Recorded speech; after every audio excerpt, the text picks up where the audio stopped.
Buenos días y gracias por acudir a esta comparecencia un viernes más en la que damos cuenta de los asuntos que ha tratado el Consejo de Gobierno en esta ocasión, en el día de hoy. Y quiero comenzar mi intervención, como siempre, recordando a los fallecidos por el COVID en nuestra ciudad, también nuestro recuerdo y apoyo a todos los familiares y amigos, y también nuestro apoyo y ánimos a quienes están ahora luchando contra la enfermedad. En el Consejo de Gobierno del día de hoy se han tratado los siguientes asuntos a los que doy ahora cuenta. Por un lado, la Consejería de Medio Ambiente y Servicios Urbanos ha elevado a aprobación del Consejo de Gobierno la autorización para la contratación de la asistencia técnica para la caracterización del material a dragar en el foso de las Murallas Reales. Es un presupuesto cuya licitación es de 3.400 euros, incluido IPSI, y el plazo de ejecución del contrato es de 2 meses. Fomento dispone, como ya se ha comentado en anteriores ocasiones, de un proyecto para ejecutar el dragado del foso, conforme al compromiso que adquirió este Gobierno con los usuarios de embarcaciones de recreos y empresas dedicadas al sector del turismo náutico en nuestra ciudad. Ese proyecto de fomento se centrará en revertir la pérdida de calado con un dragado material de aproximadamente 7.500 metros cúbicos y el coste aproximado de esa actuación será de casi 300.000 euros. Asimismo, la Consejería de Medio Ambiente y Servicios Urbanos también ha llevado a aprobación del Consejo de Gobierno la autorización para la contratación del servicio de limpieza vertical del conjunto monumental de las Murallas Reales. Tiene una duración el contrato de 5 meses y el presupuesto base de licitación son 15.000 euros. Por parte de la Consejería de Sanidad, Consumo y Gobernación, he llevado a aprobación del Consejo de Gobierno la autorización para la firma de un convenio con el Ministerio del Interior y la Ciudad para la incorporación de la Policía Local al sistema de seguimiento integral de los casos de violencia de género. En virtud de este convenio, que no tiene importe económico, la Policía Local de Ceuta podrá tener acceso a las bases de datos para el seguimiento de los casos. La Secretaría de Estado de Seguridad se compromete a facilitar la información del uso y la funcionalidad del sistema Biogen, aportando directrices, material y apoyo necesario a la Policía Local, que, por su parte, aplicará el protocolo para la valoración policial del nivel de riesgo de la violencia de género en su ámbito competencial y promocionará y estimulará a los usuarios de la Policía Local habilitados en el acceso al sistema.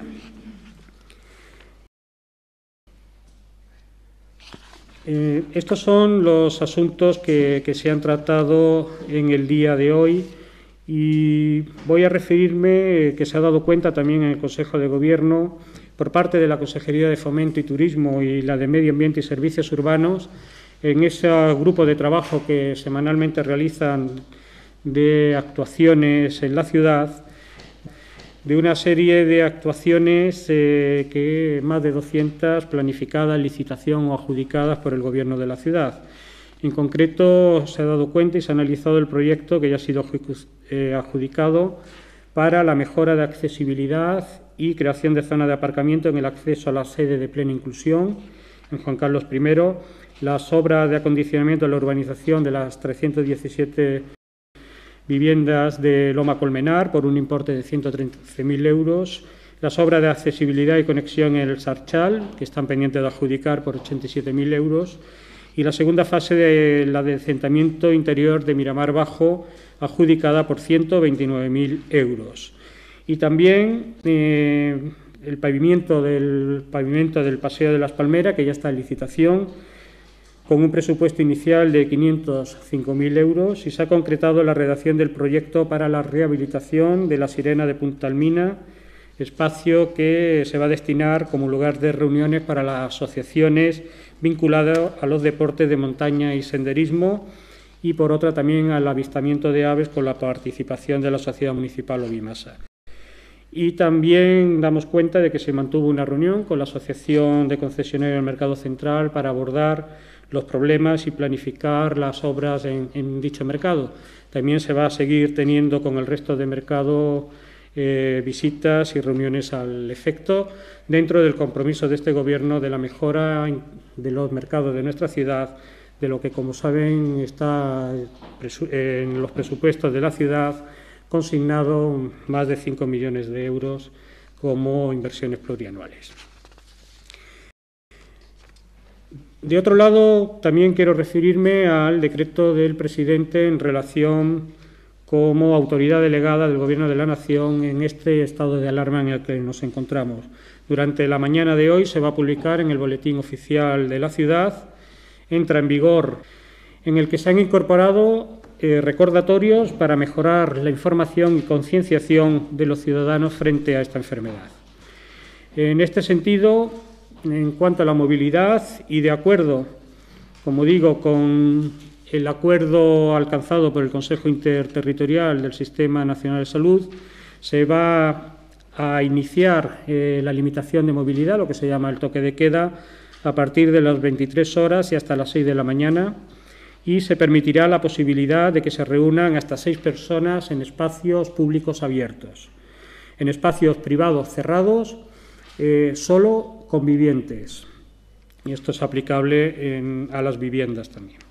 En lo que se refiere al cierre perimetral, que es un aspecto fundamental, sigue estando vigente en las mismas condiciones a las actuales y, por tanto, sigue establecido esa limitación de cierre perimetral de acuerdo con el decreto de alarma. En ningún caso ha de entenderse esta medida adoptada como una relajación o flexibilización de las restricciones, sino que nos estamos ateniendo de una manera estricta a los márgenes reseñados en ese compromiso y en ese acuerdo del Consejo Interterritorial del Sistema Nacional de Salud y que además vienen adoptando las diferentes comunidades autónomas. De hecho, la situación epidemiológica y sanitaria en nuestra ciudad, la que luego, como es habitual en esta rueda de prensa, daré cuenta, sigue siendo preocupante y, de hecho, en la propia exposición de motivos del decreto, el presidente se refiere a que la incidencia de la enfermedad sigue siendo alta y que se continúa con una tendencia, algo al alza que se ha experimentado en estos últimos días y que, de seguir así, pues podríamos volver a una situación de riesgo extremo. Por lo que concierne a la presión hospitalaria, la situación pues, es de un riesgo alto en camas ocupadas por pacientes COVID y extremo en el caso de UCI, que ahora mismo se aproxima a un 60% de ocupación. Como complemento, por otra parte, a las restricciones y limitaciones y para una mejor eficacia, se estima prioritario, y así se va a hacer, reforzar los medios de vigilancia, más presencia policial en las calles, en aquellas franjas horarias en las que se detectan mayores incumplimientos. Continuar con la concienciación ciudadana y continuar con las sanciones que tengan por finalidad procurar su debido cumplimiento de las medidas adoptadas y que pueden llegar en infracciones leves hasta 3.000 euros. Igualmente, el decreto especifica textualmente, para mejorar el conocimiento que la ciudadanía tiene sobre las restricciones y excepciones, por ejemplo, cuáles son las excepciones para viajar a la península o moverse por la ciudad en el horario de toque de queda, que esto lo recoge el decreto de alarma del Gobierno de la Nación, pero se incluye en este decreto del presidente, y también indicar que los agentes de la autoridad requerirán la documentación que justifique el motivo de las excepciones para poder salir y entrar en nuestra ciudad, debiendo quedar esto debidamente acreditado. Continúo con el apartado dedicado a sanidad y, en concreto, a la enfermedad del COVID. Quiero referirme a la suspensión de la vacuna de AstraZeneca. El Gobierno de la Nación comunicó el pasado lunes al Consejo Interterritorial del Sistema Nacional de Salud, que fue convocado de manera urgente, la decisión de suspender cautelarmente la vacunación con AstraZeneca. Desde el 14 de febrero, en Ceuta se han administrado 3.073 vacunas de AstraZeneca en primera dosis, sin que se haya reportado incidencia más allá de las reacciones habituales a cualquier vacuna, como son febrícula, cansancio, dolor muscular de cabeza o síntomas parecidos a una gripe. En estos momentos, la Consejería tiene almacenada 430 vacunas de AstraZeneca inmovilizadas, que se administrarán a partir de la próxima semana, una vez que ayer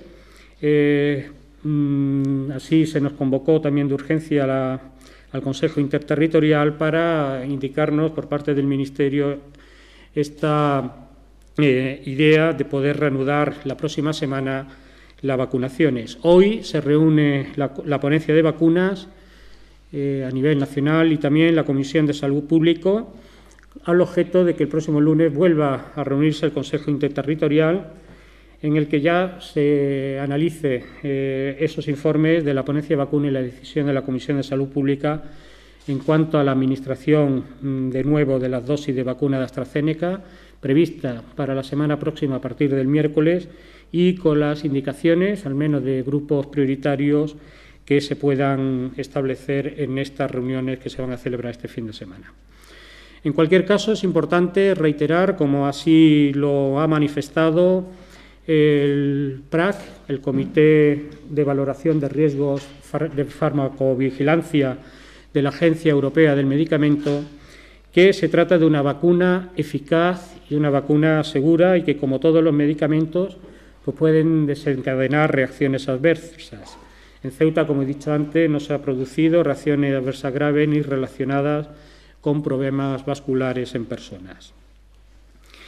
Y también indicarles que todas las personas que han recibido esta vacuna han iniciado la respuesta inmune para prevenir la COVID-19 y es improbable que desarrollen acontecimientos adversos por lo que tampoco es necesaria la realización de pruebas médicas posteriores a la vacunación, como tampoco se debe realizar un seguimiento específico.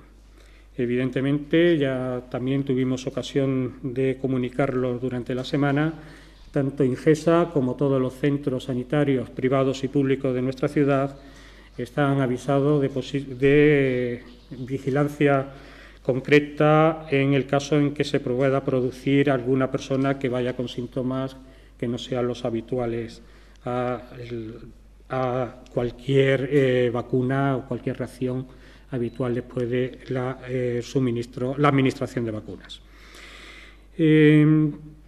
Quiero también indicarles, en cuanto al proceso de vacunación, que, como saben, hemos tenido nuevamente que paralizar el proceso de vacunación por haber agotado todas las vacunas que se habían recibido en la ciudad y las que se recibieron el lunes fueron precisamente de AstraZeneca y lo que se hizo ha sido inmovilizarlo mediante que esté en vigor la suspensión cautelar de la vacuna de AstraZeneca.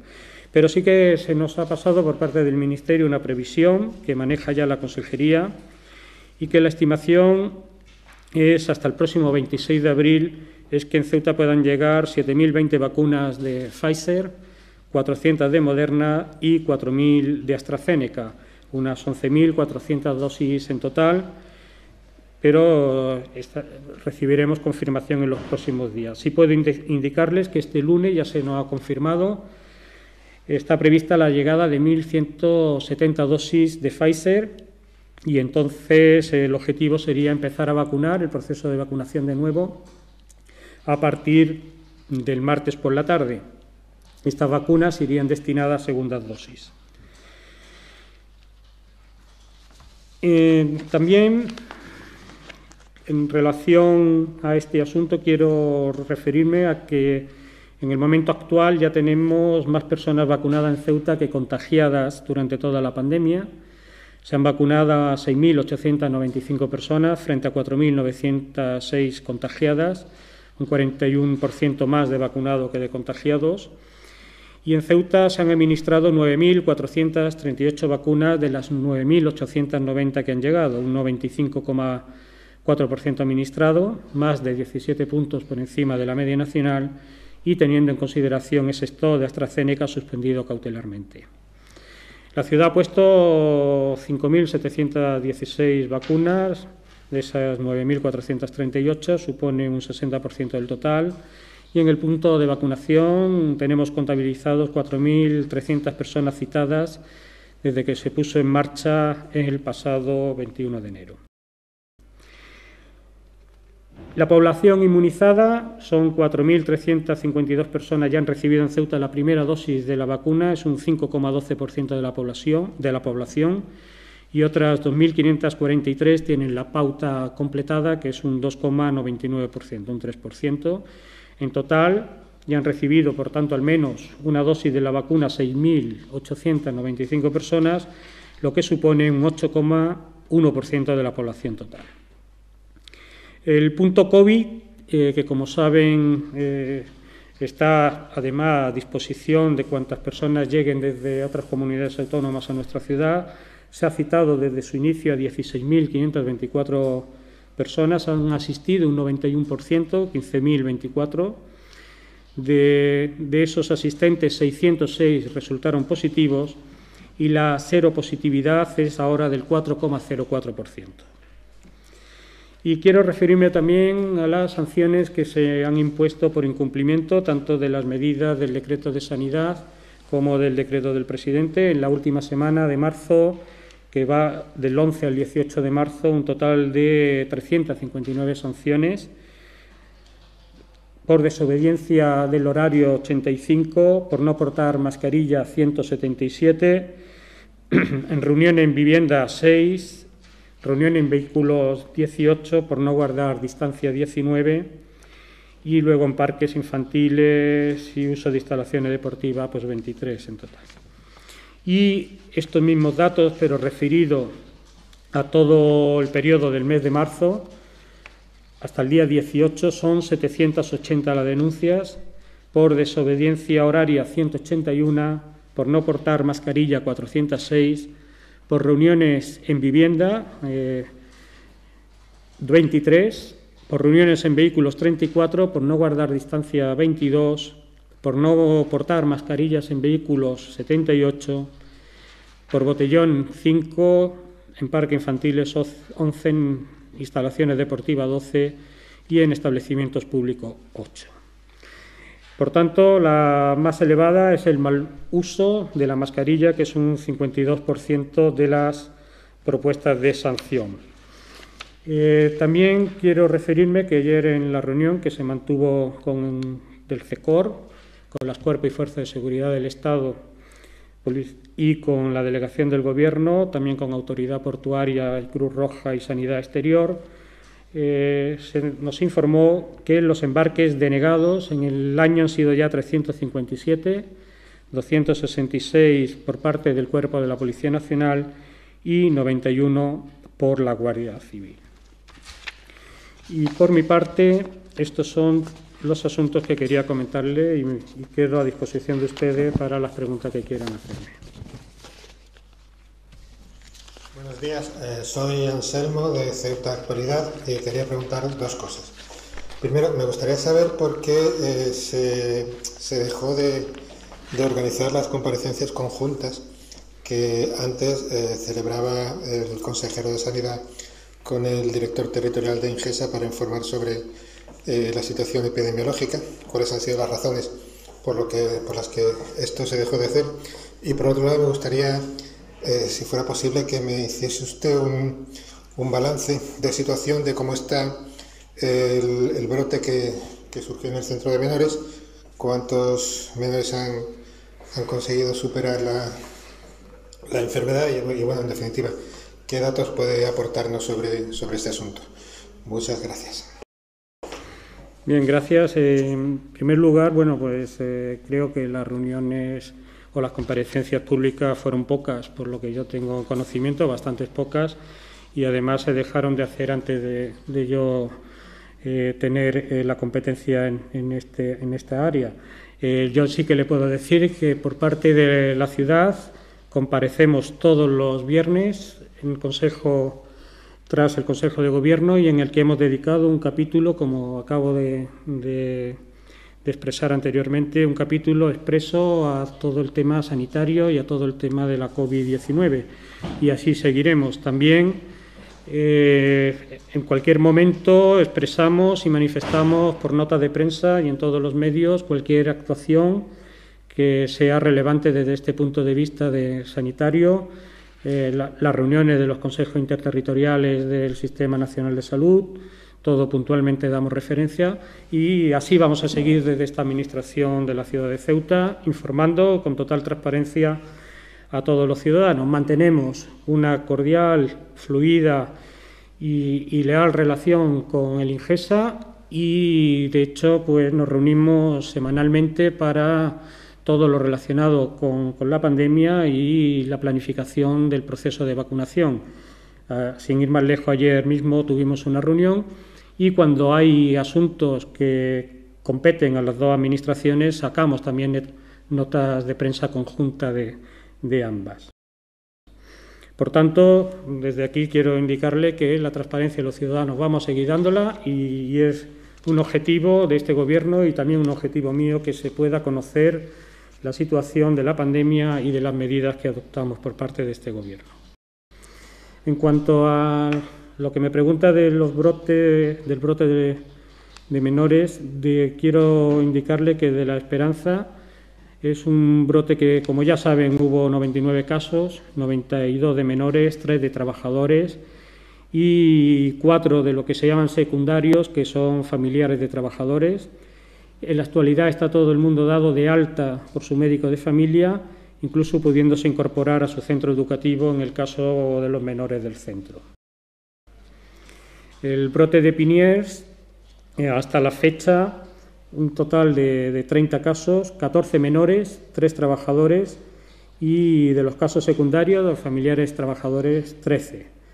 Aún no ha pasado el periodo de aislamiento mínimo que se establece en la estrategia. Los primeros casos fueron el 6 de marzo, siendo positivos trabajadores del albergue, y en el caso de los menores los primeros casos se detectaron a partir del 8 de marzo. Quiero indicarles también que para dar un brote por cerrado tienen que transcurrir 28 días desde el último positivo. Bueno, creo que esta es la información que les puedo dar de ambos sitios. A mí me gustaría saber, no sé si lo han tratado, quizás no, pero hay quejas en la empresa de autobuses porque no han cobrado la paga extraordinaria y plantean los trabajadores hacer algo al respecto. No sé si una huelga, no lo han definido todavía, pero no sé si han tratado el asunto. No, desconozco lo que usted me está indicando ahora. Aquí, bueno, es una empresa privada, entiendo que habría que preguntarle a la empresa cuáles son las circunstancias. Sí, quisiera preguntarle acerca del decreto de presidencia, si tenemos los datos que tenemos de incidencia acumulada, si estamos a la cabeza tanto en ocupación de camas como en ocupación de la UCI, si el número de contagios que se vienen produciendo no es un número residual, sino en algunos días incluso un número importante, ¿por qué el toque de queda se modifica y por qué el número de personas en reuniones se modifica? Bien, esto lo he comentado antes, es un acuerdo del Consejo Interterritorial del Sistema Nacional de Salud. Hemos tenido una bajada en la situación de incidencia acumuladas. Hemos pasado de un riesgo muy extremo, un riesgo muy alto a riesgo alto. La situación está siendo de bajada y consideramos, bueno, pues adecuarnos también a los criterios y a las medidas acordadas por el Consejo Interterritorial del Sistema Nacional de Salud y que además está siendo, como he dicho antes, adaptado por las diferentes comunidades autónomas. Aquí volvemos una vez más a indicar que es muy importante el adoptar por parte de todos las medidas que Sanidad y las autoridades sanitarias recomiendan. El aislamiento, la utilización de mascarillas, la no movilidad fuera de nuestra ciudad, etcétera, son aspectos muy significativos para poder combatir a esta enfermedad. En cualquier caso, el decreto de presidencia es un decreto que en cualquier momento y si las circunstancias empeorase, y así lo dice la exposición de motivos del mismo, pues habría que modificar el decreto y hacer uno nuevo adaptándolo a la nueva situación. Creo que esta es la situación en la que ahora nos encontramos.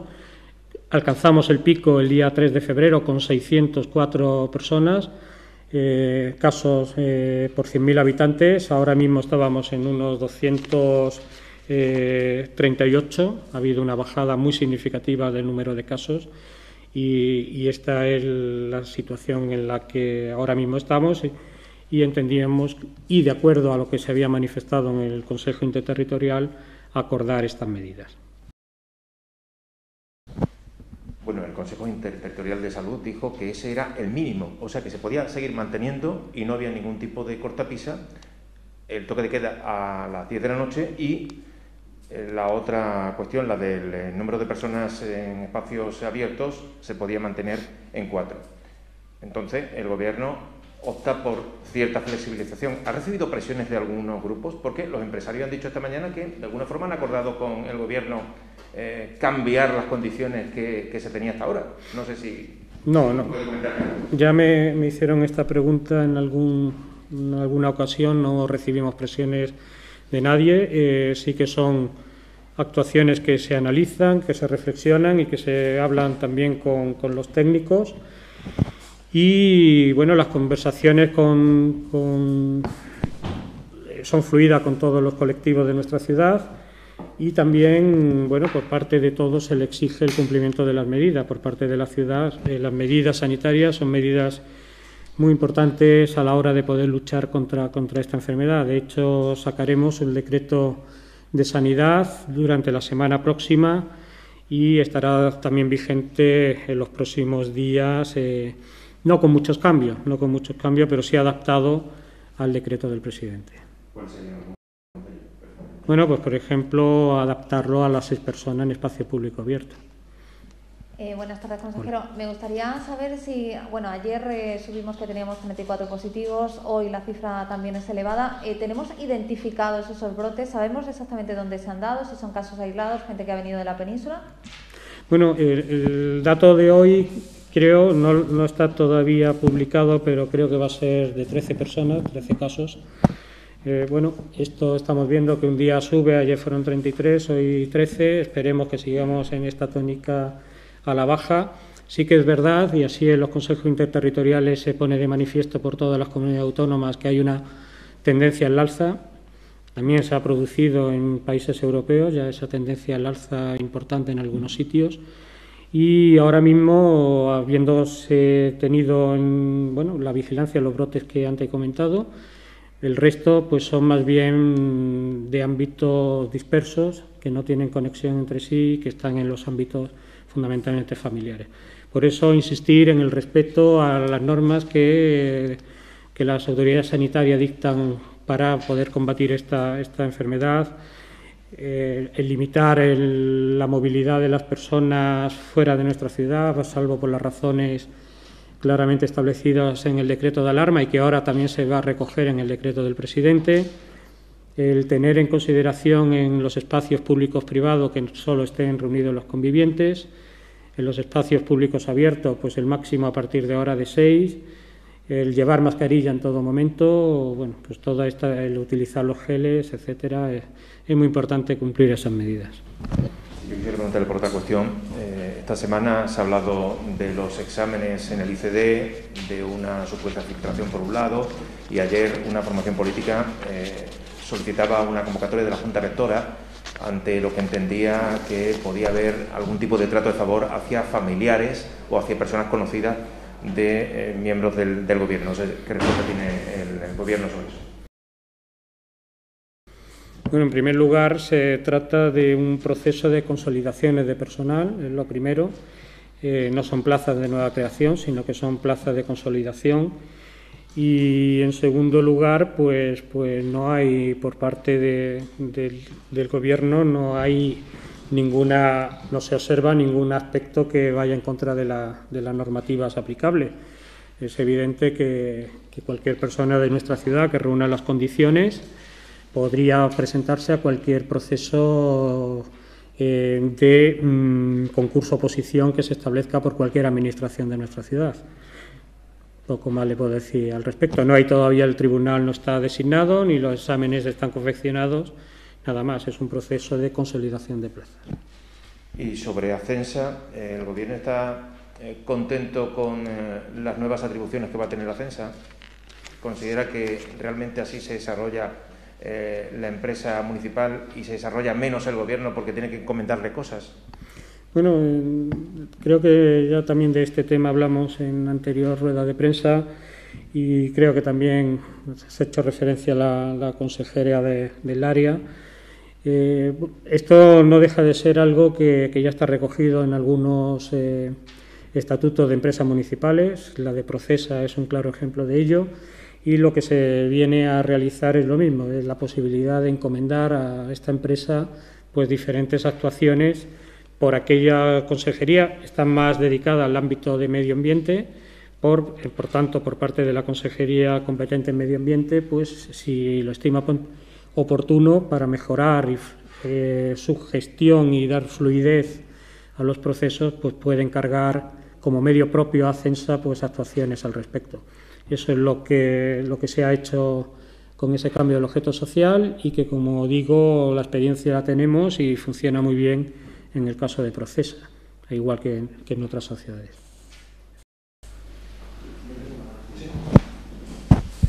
Perdón, con respecto al dato que daba sobre 357 embarques denegados, ¿estos son totales? O sea, desde enero, sí. Desde enero. ¿Y se tiene alguna estimación de cuántas personas salen cada fin de semana? ¿Cuántas personas salen? Bueno, ahí ha habido una movilidad. Ya el presidente creo que se refirió a estos datos hace unos días. Puedo decirle que antes de las Navidades se movían en torno a 7.100 personas. En Navidades eso se incrementó a 13.134. Después de Navidad pasó a una media de 8.500 personas. Y sí que es verdad que en la última semana hubo un aumento hasta llegar a 10.256, lo que si lo comparamos con antes de Navidades, los 7.100 que he comentado, sí supone un incremento importante del 44%. Estos datos se refirió el presidente en su última rueda de prensa.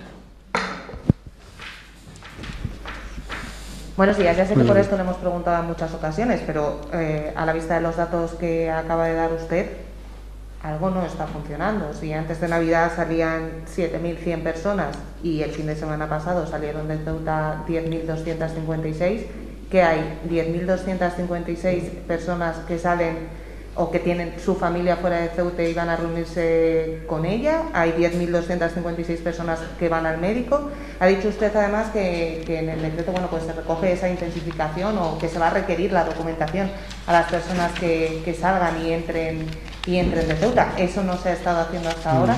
O sea, mi pregunta va en el sentido de si el Gobierno cree que hay 10.256 personas que salen el fin de semana de forma justificada. Gracias. Bueno, en primer lugar, como le digo, tanto el decreto de alarma como el decreto del presidente recoge una serie de excepciones a la movilidad, a la limitación de movilidad. Eso es así porque está establecido en un decreto de alarma y eso, salvo que se modifique el decreto de alarma por parte del Gobierno de la Nación, en ese punto no se puede hacer absolutamente nada.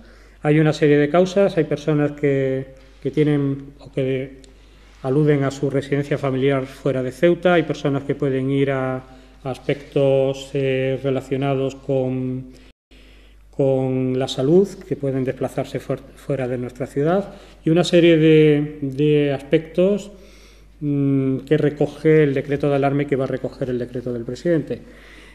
Desde el primer momento, la Fuerza y Cuerpo de Seguridad del Estado han estado recabando esa información, no es nada nuevo. De hecho, lo único que hacemos en el decreto, hace el presidente, es recalcarlo con más fuerza, si quiere, en la redacción, la necesidad que por parte de los cuerpos y fuerzas de seguridad del Estado se lleve a cabo la petición de la justificación. A todos nos consta de que se está solicitando. De hecho, hemos dado antes el dato de las personas que no han dejado embarcar por parte de los cuerpos y fuerzas de seguridad del Estado. Las reuniones del CECOR que se realizan semanalmente se hace mucho hincapié en estos aspectos. La policía nos da cuenta de todas esas actuaciones que realizan y creo que se está haciendo un buen trabajo al respecto en estos ámbitos. El decreto de alarma tiene, por tanto, esas excepciones y en base a esas excepciones pues están saliendo las personas.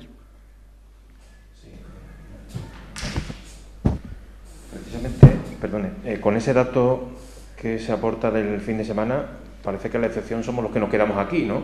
Esa es la impresión. ¿Ustedes le han comunicado al Gobierno que ocurre eso? O sea, ¿cómo se puede cambiar el Real Decreto? Ya sé que está vigente hasta el día 9 de mayo y que, claro, debería ser un acuerdo con esos diputados, pero ¿ustedes se lo han comunicado? ¿Ustedes le han dicho que que claro, es que se produce una sangría, entre comillas, con tanta salida y entrada y el mayor riesgo que puede suponer para los ceutíes. Y me gustaría saber, en Baleares, por ejemplo, se pide una PCR a toda la persona que viene de fuera. ¿Aquí se va a hacer lo mismo? ¿Se va a instar a todo el que venga a contar con una PCR? Bueno, en primer lugar, la apreciación que hace, señor Mendoza, no la comparto. Aquí hay muchísimas personas que se quedan en nuestra ciudad y que no están saliendo de nuestra ciudad desde hace mucho tiempo, desde hace un año, y eso es la tónica general de todos los ciudadanos en nuestra ciudad. Y los que salen pues tienen que justificar a los cuerpos y fuerzas de seguridad del Estado por qué salen y por tanto entiendo que lo justificarán. Y de hecho, cuando no lo justifican, pues son rechazados, como antes he dado el dato, por parte de las fuerzas y cuerpos de seguridad del Estado, Policía Nacional y Guardia Civil. El decreto de alarma es el decreto de alarma, es el que se ha establecido por un periodo bastante amplio que llega hasta el mes de mayo y evidentemente que es consciente el Gobierno de la Nación de esta situación, pero es que esta pregunta pues habría que formularla al resto de comunidades autónomas de nuestra ciudad, de nuestro país, porque los controles, y eso lo vemos en la televisión, pues se hacen en determinado momento y en determinadas carreteras. Todas las comunidades autónomas pues tienen muchas carreteras por donde pueden salir las personas y se hacen puestos de policía de manera aleatoria. O sea, esto es una realidad que abarca todas las comunidades autónomas, dentro del decreto de alarma, como digo, dentro de las excepciones que establece el decreto de alarma. Y en cuanto a los PCR, no se puede obligar a las personas a hacer PCR, eso también lo analizamos. Sí que Baleares y Canarias tenían un régimen especial, aquí ese tema se ha estudiado, pero sí que ponemos a disposición de todas las personas que vienen de fuera el hacerles los test de antígenos correspondientes y tenemos la página web de la ciudad preparada para que se puedan solicitar esos test de antígenos. Perdone la insistencia, porque somos diferentes a Baleares y a Canarias. Es que no lo sé, ¿vale? Bueno, esa pregunta igual lo tiene que formular en otro ámbito, no en esta administración local. Supongo que ustedes sí lo han preguntado al Gobierno central. Bueno, con el Gobierno central se tienen muchas conexiones y esto está recogido así en el decreto de alarma. Poco más le puedo yo decir al respecto, habría que formularla al Gobierno de la Nación. Pero bueno, perdone, que insista. Baleares ha ido modificando, porque en un principio eran unas autonomías y ahora ya es todo el mundo, o sea que es una decisión del Gobierno de Baleares. Por eso me gustaría saber si el Gobierno de Ceuta tiene potestad para poderlo solicitar. No, porque tiene un instrumento jurídico que le permite hacerlo. Vale, pues si no hay nada más, muchas gracias y buenos días a todos.